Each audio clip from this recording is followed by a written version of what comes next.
Ruben AMORIM has been sacked as Manchester United manager. We'll be going through the quotes from David Ornstein and looking at what's next for Manchester United. We're going through some candidates as well who's also been linked with the Manchester United job, and all of that stuff as well. So, listen, as you can see there, you can see Ruben Amorim looking excited as he was kind of walking through Manchester today after the payout that he's got at Manchester United. But let's go through the news. Manchester United sack Ruben Amorim as head coach. 40-year-old Portuguese informed of the decision and goes down with immediate effect after 14-month following breakdown in relations. Darren Fletcher expected to take over Manchester United on an interim basis. Now, the reason why he was sacked was not due to the performances, but it was the fact that United didn't see much evolution in the way that he played. There wasn't enough evolution or progress after spending £250 million on players under Amorim. Sources are playing down talk of a power struggle with Wilcock behind the scenes, but insist that the head coach has to operate within the setup. Now, this is what Manchester United have to say. Ruben Amorim has departed his role as Manchester United head coach. Ruben Amorim was appointed in 2024 and led the team to Europa League final. With Manchester United sitting in 6th in the Premier League, the club's leadership has reluctantly made the decision that it's the right time to make a change. This will give the team the best opportunity to finish the highest they possibly can in the Prem. The club would like to thank Ruben for his contribution. Darren Fletcher will take charge against the team against Burnley. So, again, Manchester United are likely to wait until the summer to make a permanent manager appointment. Whoever replaces Amorim will be a head coach, not a manager. No coach will ever sit above the leadership team. Will be given a recruitment veto like Ten Hag. And yeah, the main reason why he's gone was not evolution in the team. So yeah, listen, it is very, very interesting. I would say it was probably time for Amorim to get sacked.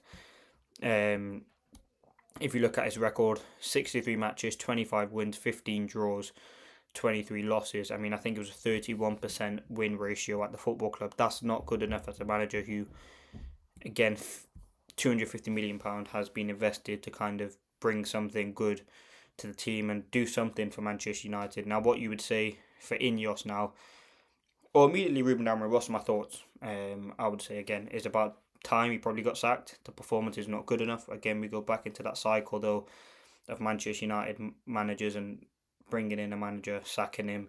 You spend players, you sign players that fit his system. You look at all the players that you got rid of, Rashford, who again obviously is on loan, but Højlund, lots of players have gone who are probably fit for the new system.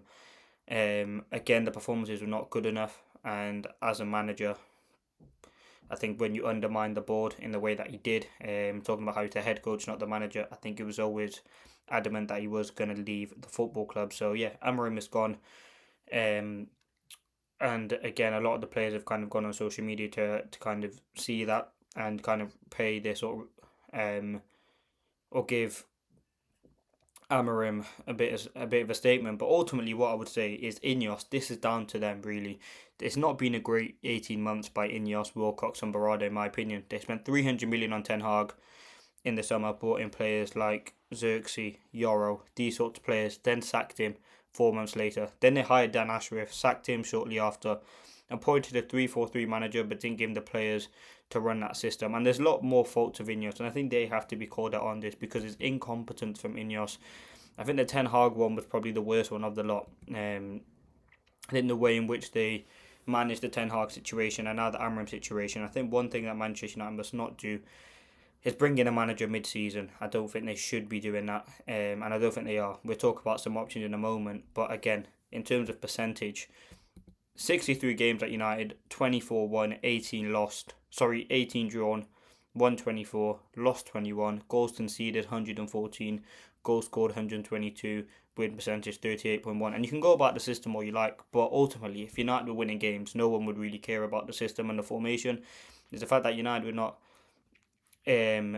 winning games, and also there has kind of been a disagreement in the hierarchy at Manchester United between Amorim and Wilcox, and ultimately Wilcox has made that decision to sack him, and the ownership has backed that decision, which again I don't agree with. But again, Darren Fletcher is going to be taking charge of Manchester United for the time being, until United look at some options to bring in. I think it will be a caretaker until January. Until the summer, and then United will go out and appoint a first team manager from the summer, and I think that is the right decision. We don't know who that is yet. We'll go through some options in a moment, but listen, what happens next? I mean, the club is in probably the worst position it's been. Amorim finished 15th last season, and I think if it was based on performances, he would have been gone after the Grimsby game. Because if you lose to Grimsby as a Manchester United manager, that is a sackable offence, and I don't think that's something that can be happening. So I don't think it was off the Grimsby result. I don't think it was off performances. I think it was just a disagreement that he had with the hierarchy and with Manchester United. So yeah, I think that is ultimately the main reason why Amorim has been sacked as the coach of Manchester United. And as I said, in terms of payout, he is going to get a hefty payout, a nice sum, because he is at contract at Manchester United until 2027. So he still has quite a bit of time left on his deal at Manchester United, and I think is around £10 million in payout, but overall package is around 25 million. So he will be getting some nice sort of money to go with the sacking of Manchester United. But you look at it again, there hasn't been a manager who has come in since Sir Alex Ferguson left and been able to steady the ship. You've had ex-player, you've had up-and-coming coach, you've had player with the most philosophy, you've had like all the sorts of managers that you have. One that works with young players, the next up-and-coming in Ruben AMORIM, possession-based football, three at the back system, like all the systems you could possibly have at Manchester United you've had, and it hasn't been able to work. Now, Manchester United's decision to sack Amorim was made before the Leeds game, after the blow up in the meeting on Friday with Jason Wilcox. So they've obviously had a meeting, not being aligned with the January transfer window. I think is another reason why he's kind of crashed out as well in the media, because he hadn't been able to get any players in January, which he felt he needed with all the players going to AFCON, the injuries. And ultimately Manchester United didn't give him that. So again, that bust up was made, and you can understand why his comments were as damning as they were after the game. And he talked about how players need, how sort of the sporting director and these sorts of players need to do their job, or these sorts of people need to do their job. So the blow up in the meeting was the main reason why they were sacked ultimately, or why he was sacked as the Manchester United manager. Jason Wilcox had intended in the meeting to be a positive look on the evolution of the team, but when the system was raised, Amorim's go to 3-4-3 formation, the Portuguese coach blew up according to sources. So again, it probably did go crazy in the meeting, because Amorim's a manager who, we said, we know he's not going to change the system for the Pope. He said he's not going to be able to adapt. And then he realised after 13 months in charge, he's going to need to adapt. And I think that comes from a multiple of things, AFCON, and also probably pressure from the board. But you've seen, I think from the Newcastle to the Wolves game, there was some sort of bust up. And I think, listen, the formation, the players now really have to step up in the remainder of the season to try and salvage what is left of the season, because United are effectively cutting the season short in January. I mean, not signing anyone, Darren Fletcher, until the end of the season. I think it's big for Darren Fletcher on a personal note for him. He's someone who gets the club very, very well. Been at the club for a while, under 18s manager. I think we'll have Travis Binion with him. It'd be interesting to see his team selection. It probably will be a 4-3-3 system. But yeah, listen, the bust up between Amorim and the hierarchy, he's gone, he's left the club. Nice payout for him. And again, the ratio is not good enough, the performance is not good enough, the constant change in formation as well towards the end didn't make any sense. He looked clueless and he looked out of his depth, really. And I think that's something that United have obviously looked at and thought they need change. And I think the time was probably right.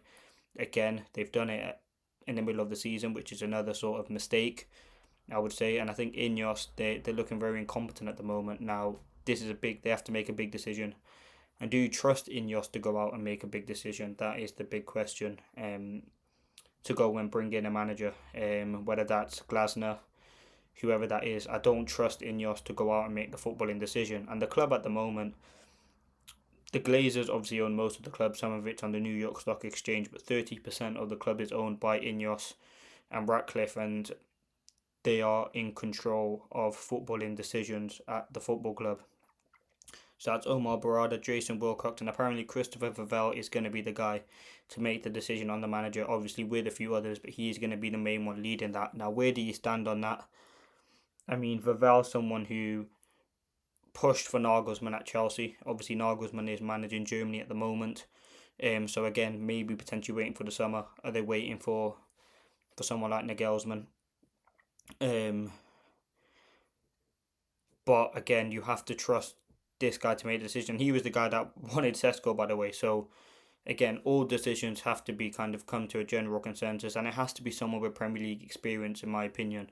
Someone who has that experience, knows what it's like to be in the Premier League. Because listen, the managers that we recently had, and I think there has been some good interims, and I think on an interim basis, ex players will probably be the way to go, which we'll talk about. But yeah, that is kind of the latest. Ruben Amorim's been sacked, and sort of we'll go through some of the options.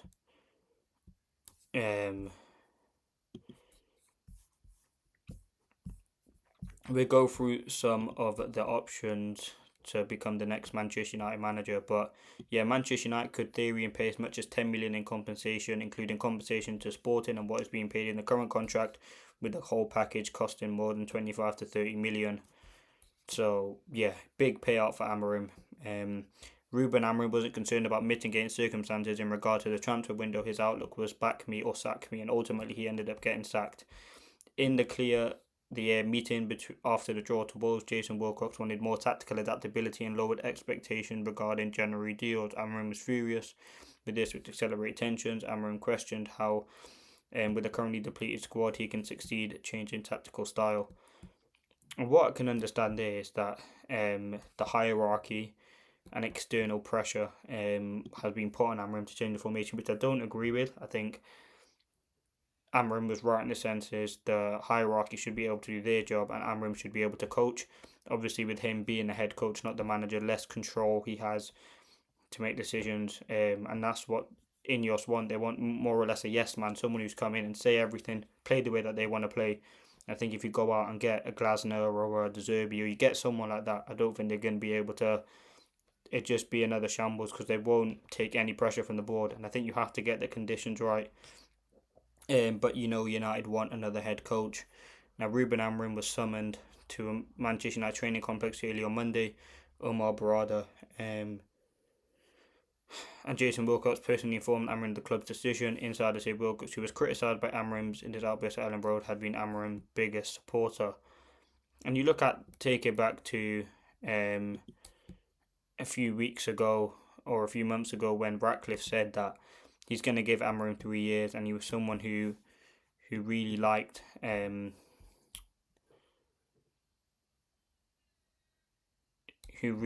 sort of Amorim and wanted to give him time. But you look at how that went. It is sort of very, very, very frustrating to see how that has probably ended.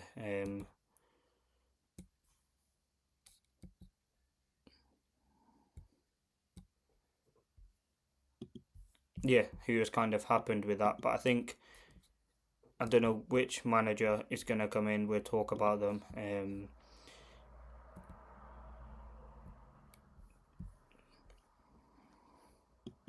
Now, so yeah, listen, Amorim's gone. I think we'll leave it there on Amorim. He's gone. We finally got rid of him. A manager with the worst probably ratio that I've seen at Manchester United. No adaptability. You spent a lot of money on him, wasn't able to get results for whatever reason, and ultimately football is a results business, and he hasn't been able to do that, so he will be leaving the football club.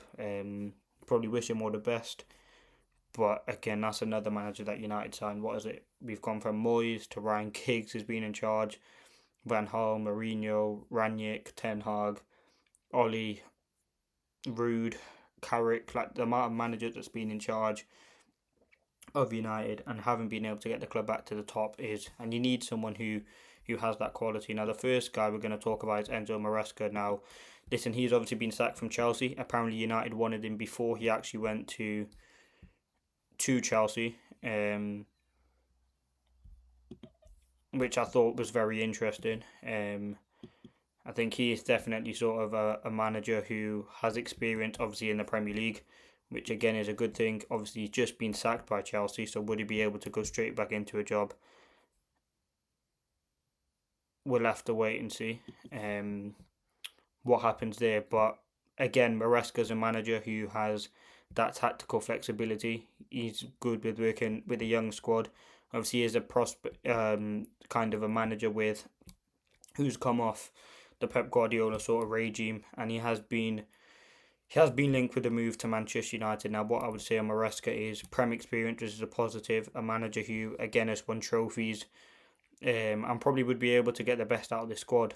He's shown tactical flexibility, but just being sacked by Chelsea, I don't think would help his cause to come to Manchester United. But again, he definitely is an option. I think you look at him and the young players that he's worked with and that he developed and he's brought through. Again, the one thing would be he is quite fiery in the media, which again United would probably not want, and I don't think he's someone who's gonna take Manchester United's demand.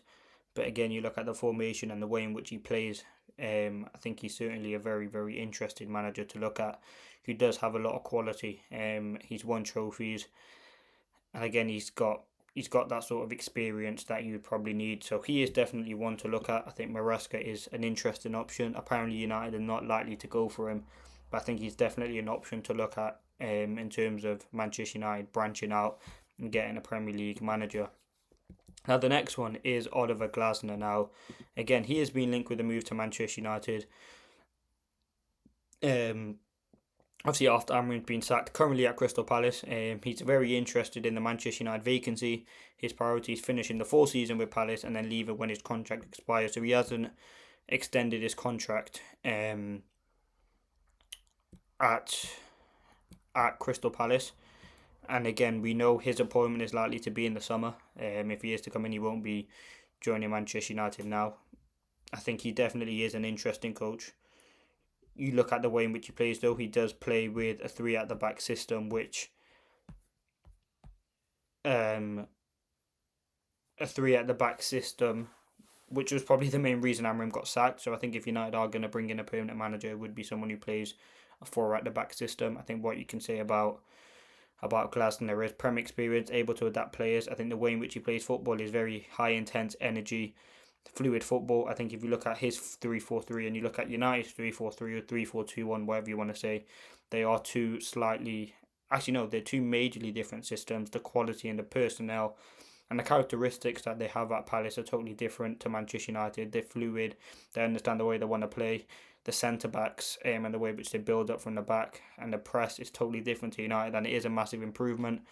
Obviously, the thing that kind of not disappoints but takes away from the fact of Glasner joining Manchester United would be the fact that he does play a three-back system, and United are trying to get away with that, away from that. And I think it would be a very silly idea to sack a manager who is notoriously playing a 3-4-3 system to go out and get another manager who has played that system. Now, obviously, we know that he has that the players at the club will be used to playing a 3-4-3 system, so that wouldn't be a problem there. But do I think we have the quality to play that? Probably not at the moment, is what I would say.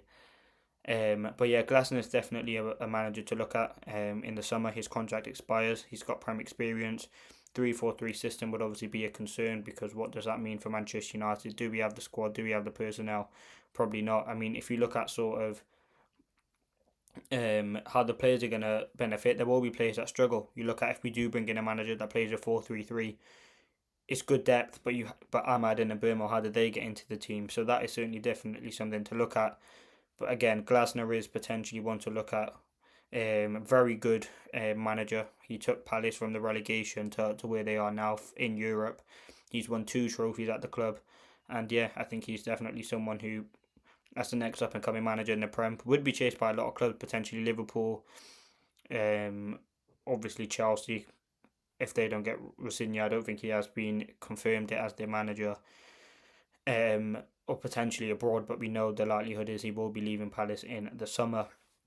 The next manager is De Zerbi. Now he again, another one, managed Brighton, obviously currently at Marseille. They're not doing bad at all in the French league. He's someone who has been linked to United before. After he did leave Brighton, I believe he was sacked by Brighton. I think he's definitely sort of an interesting option to look at in terms of the way in which he plays football and his formation. I think the formation and suitability is very sort of the main thing that Manchester United are looking at. Now you look at Marseille, you look at their results this season and where they sit in League One or League 1. They are third, so again they've not done bad this season, and they do have a decent squad. And you look at sort of the formation in which they play and the way in which they play football is quite a high press energy, and it was something that United were linked with him before, as I said, as he left Brighton, because he was one of those up and coming, and obviously kind of didn't materialise. He went to Marseille after. Now look at the formation that he plays. In the last game, he played a 3-4-3. Now his main formation is that, and again, do United go for a 3-4-3 manager or 3-4-1-2? But he does predominantly play with a three back, which would obviously be a concern for Manchester United because that's the whole thing that they're looking at. But again, he's a decent manager, decent pedigree. He's won. Don't know as a manager what trophies he's won, but he's definitely someone to look at in terms of career. He was at Brighton. He's been at some decent clubs, and I think he would come in. He does have that Premier experience as well, and I think he would come in and be a top manager for Manchester United. He isn't my ideal choice. Then my ideal choice is someone which we'll talk about in a moment. But again, it's still up for grabs, and I still haven't 100% made my decision of who I would want to come in as the Manchester United manager. But with Roberto De Zerbi, tactical flexibility, does play a three-back system. And yeah, he's done a decent job with Marseille and obviously Brighton in the Premier League before.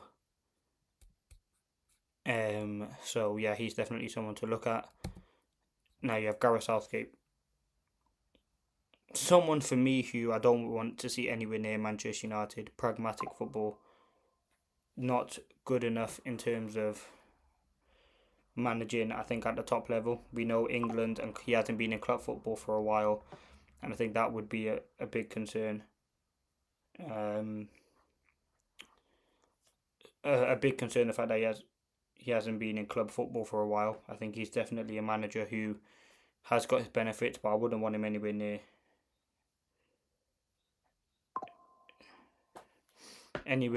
Manchester United because of the way in which he plays, and is very negative and pragmatic, and he'd be someone who I think Ineos would probably go for and have looked at it before.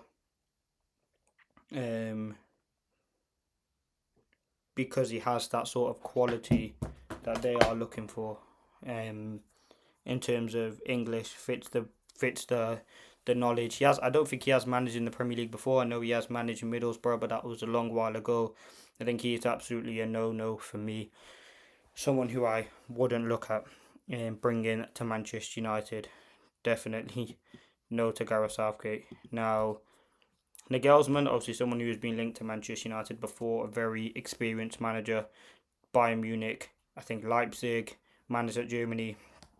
So again, a very, very good manager. Someone who will be pushed for by Vivell as a manager to come in and fit the role of that Manchester United team. Now again, if you look at his formation that he plays with Germany, it's a 4-2-3-1. So again, that does kind of benefit Manchester United. He's a young manager as well, but has managed some top clubs, and I think Nagelsmann would definitely be an option who fits sort of the profile that United want. But we'll have to wait and see what does happen there with Julian Nagelsmann.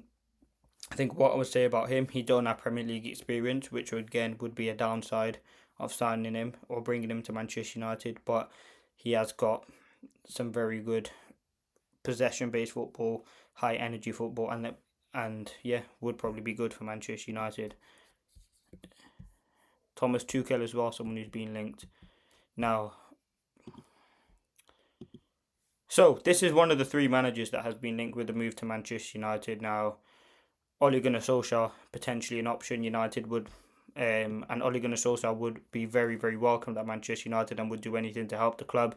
Now, we know Manchester United are aiming to appoint a caretaker manager until the end of the season with a view to making a permanent longer-term appointment in the summer.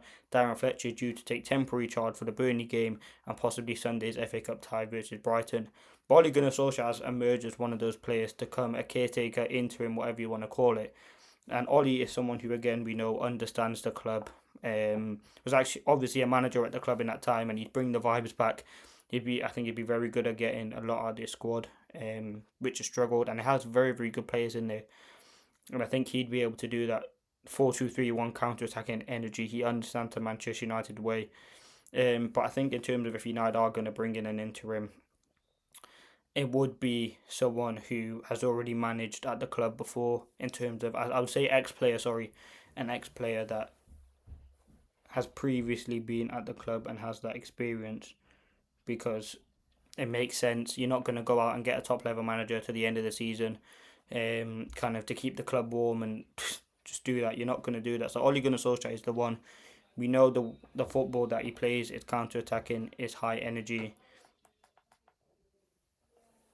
is aggressive, is pressing, and he scores goals. And I think his tenure at United was kind of masked with kind of not winning that Europa League, but there were some good moments and there were some good moments. And again, you look at how he got the job. It was an interim basis first. Then he obviously went to the permanent basis, and we've seen how that worked out and all the. But I think he definitely bring the vibes, the quality back to this squad, and I think it'd be something that United have missed, and it'd be quite refreshing. And he'd be someone to definitely look at from now to the end of the season, and he would kind of help the club in any way that he could. And we know the formation, you know what he's going to get out of these players. And again, he'd be definitely an option for me that United look to bring in, because he has a lot of quality. Yeah, he would have a lot of quality. He gets the football club now. Again, another manager you can look at is Darren Fletcher, who again is currently the interim at Manchester United. He's due to take charge of the next few games, Brighton and Burnley. He led his first training session today, so he is someone who potentially would be able to get the best out of the players.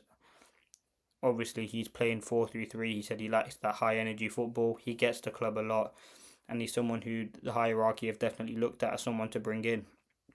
Now, what I would say about Darren Fletcher, does have inexperience, but it'd be someone who would probably get a few assistants in, ex-players, to kind of help him with that. And I think it'd probably be a good idea to look at Darren Fletcher, see how the interim or the 2 games, whatever, how many games he has as a Manchester United manager. But again, I think it'd be a good experience to him. He's done a very good job with under-18s, some good performances. He's developed some good players.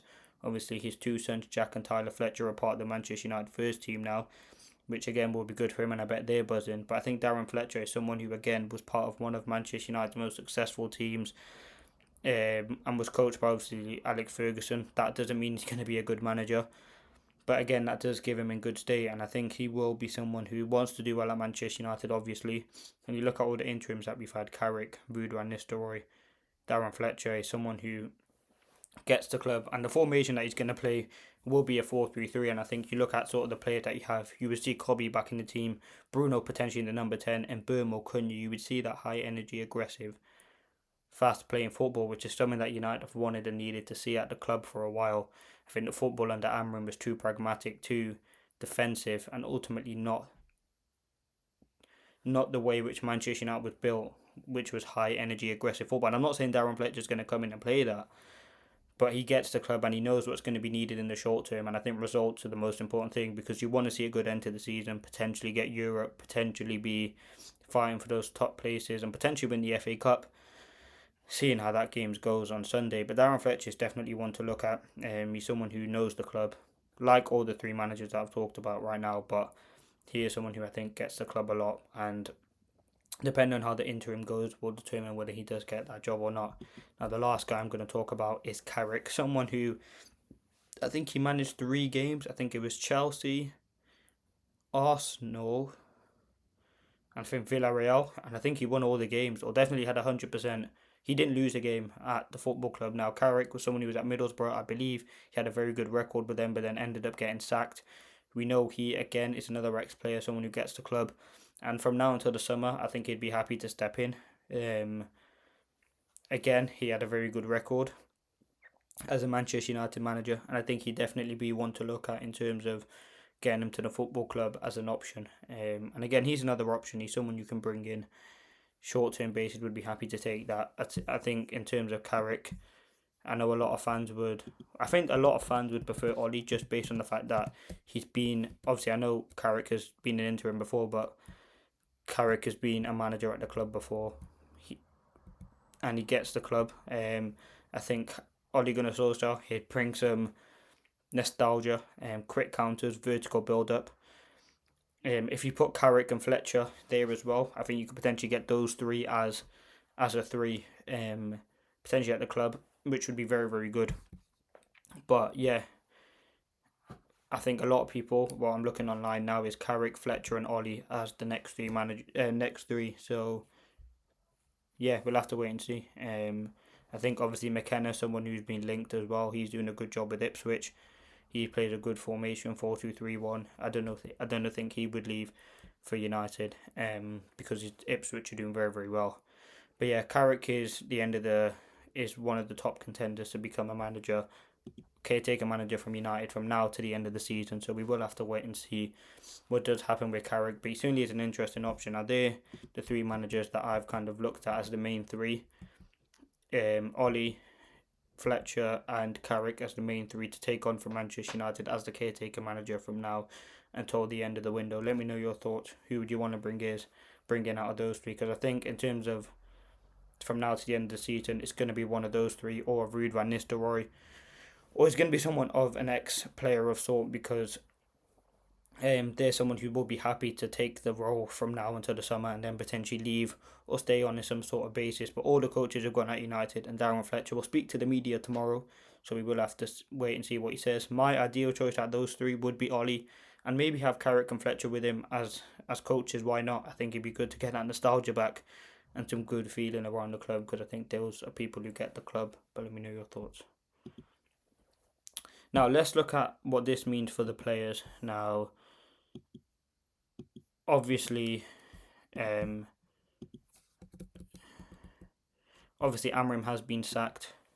What does that mean now for the players at Manchester United? Obviously, a lot of players will benefit. I think Mainoo's probably doing cartwheels right now and jumping around with the fact that Amorim has been sacked, because he's someone who now potentially does get opportunities in this team to play ultimately, and I think he'd be someone who would massively benefit, because he has struggled a lot to get moments in the team. So I think he'd be someone who would do a very, very good job in terms of players that will struggle. I think defensively, when you do go to a back four, because I think we did have a lot of good defenders and a lot of players who would come in: Yoro, Heaven, Shaw, Maguire, Delit, Mazraoui, Dallo. Like, we did have a lot of defenders, and I think if you do go to a back four, it creates good competition. But ultimately, there's not enough players who in my opinion, I think we'd have an overhaul, and depending on who the manager is in the summer, we'll have to wait and see what the kind of system is. But yeah, I think players that will benefit from a 4-3-3 would be Bruno. You'd be able to push him further forward in the 10 where he obviously prefers to operate. Mainoo as well would be someone who'd be able to get into the team. I think you'd be able to see Shaw and Dallo in more of a natural position. Obviously, the goalkeeper won't really have, or will have no change really. Potentially Sesko. I think Cunha looked better as an inside forward rather than a left winger. I think Mason Mount will probably benefit. I think someone who might struggle would be Ahmad, because in ideal 4-3-3, I would say the attack would be Cunha and Burmo Sesko, or potentially you could see in Burmo, Ahmad and Cunha potentially if Sesko drops to the bench. But again, that will raise even more questions with the fact that you spend £85 million on the player not to even play him. But ultimately, I'd say the best front three that I think United would have on paper with everyone fit, or the best team, I'd say. Let's go through the best team with Manchester United having everyone fit. In a 4-3-3, it'd be Lamont in goal. I think it would be Dallo right back, Shaw left back, centre back probably Martinez, Delit, Casemiro, Mainoo, and Bruno. And I would go Ahmad, Burmo, and Cunha. That would be my strongest 11. And then you have a lot of players to come off the bench defensive wise. Actually, no, I'd go Mazraoui as my right back over Dallo. You'd have Dallo to come on. You'd have Heaven, Maguire, Yoro. You'd have Dorgu. Midfield, Ugarte, Mount. Obviously, Jack, Tyler, Fletcher. Attack wise, you'd have Sesko, Xerxes, Mount. Like, there would be options. And I think a 4-3-3 is probably the best system for this group of players to work with, and I think you would see a lot of improvement. Again, there are sort of negatives on that as well for some players, but I think 4-3-3 is the way to go.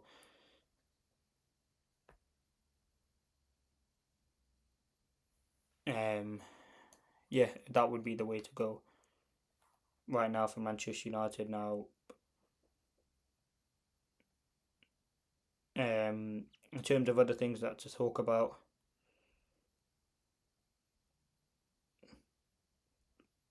um, would be I mean Ineos again. I want to mention Ineos because they're someone who, for me, need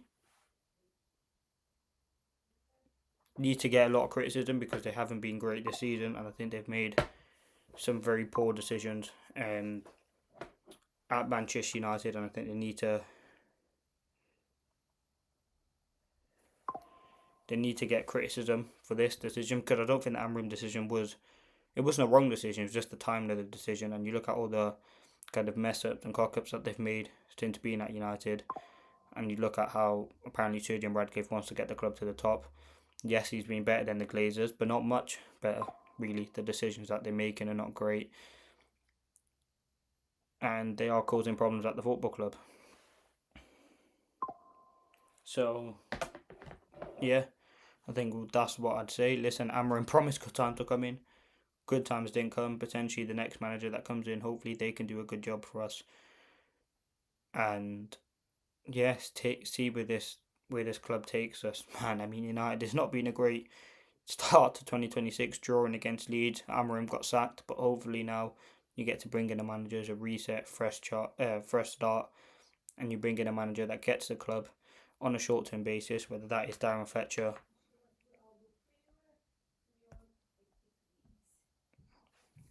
We'll have to wait and see.